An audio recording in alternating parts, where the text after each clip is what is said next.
দুটো বিশ্ব সেরা দল, একটা ফাইনাল। হার জিতের এই খেলায় একজন ফুটবলার নিজের জীবন বাজি রেখে দলকে জেতাতে চেয়েছিলেন। পুরো বিপক্ষ দল তাকে ঠেকাতে হিমশিম খাচ্ছিল, তারপরেও তাকে ঠেকাতে না পেরে একের পর এক আঘাত, ফাউল, এমনকি হাত দিয়ে আটকে রাখতেও বাধ্য হয়েছিল। তারপরেও তাকে কোনোভাবে আটকানো যাচ্ছিল না। এ ম্যাচে যেন প্রতিপক্ষদের জন্য ত্রাস হয়েছিলেন ব্রাজিলের সুপারস্টার নেইমার জুনিয়র। প্রতিপক্ষের গোলকিপারের মুখ থেকে ভেসে আসছিল, ওকে আটকাও, ও একাই আমাদের স্বপ্ন তছনছ করে দিবে, শুধু ওকে আটকাও, আমরা ম্যাচ জিতবো। 2021 কোপা আমেরিকার ফাইনালে মারাকানার ট্র্যাজেডিতে নেইমার ছিল অপ্রতিরোধ্য। স্মৃতির পালে হাওয়া দিয়ে চলুন দেখি এ ম্যাচে নেইমার প্রতিপক্ষদের জন্য কতটা দুর্বিষহ ছিল। এক অসাধারণ স্কিল দিয়ে ম্যাচটা শুরু করেন নেইমার। লো সেলসোর মাথার উপর দিয়ে এক অসাধারণ ড্রাবলে বল নিয়ে নেইমার বিপক্ষ দলকে বুঝিয়ে দিলেন যে এই ম্যাচটি হবে নেইমারময়। এই মোমেন্টটা লক্ষ্য করুন, মাঝমাঠে বল, ক্যাসিমিরো নেইমারকে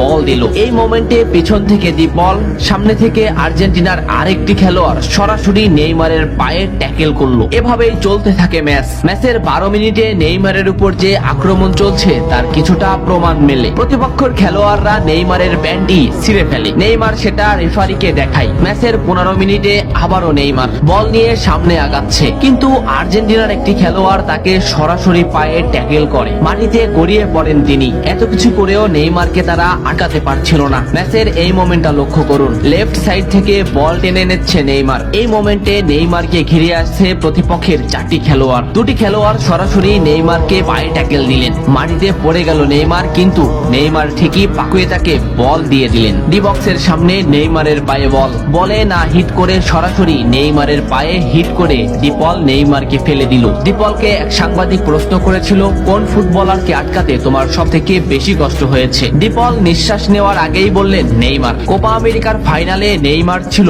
অপ্রতিরোধ্য, তাকে আমরা কোনোভাবেই আটকাতে পারছিলাম না। আমাদের ফুটবলাররা তাকে আটকাতে ফাউল করছিল, কিন্তু তারপরেও সে যেন আরো বেশি জ্বলে উঠছিল। আমরা শুধু নেইমারকেই আটকাতে যাচ্ছিলাম, তবে আমরা বারবার ব্যর্থ হচ্ছিলাম। সত্যি নেইমার হলো আমার দেখা সব থেকে কঠিন প্রতিপক্ষ, যাকে আটকাতে আমরা হিমশিম খাচ্ছিলাম। ম্যাচের এই মোমেন্টটা দেখলে স্পষ্টই বুঝতে পারবেন নেইমারকে আটকাতে তারা কোন পদ্ধতি বেছে নিয়েছিল। মাঝমাঠ থেকে দুটো ফুটবলারকে ড্রিবলিং করে নেইমার বল সামনে আগালেন। এই মোমেন্টে নেইমারের পাশে দুটি ফুটবলার, নেইমার তাদের ড্রিবলিং করে আবারও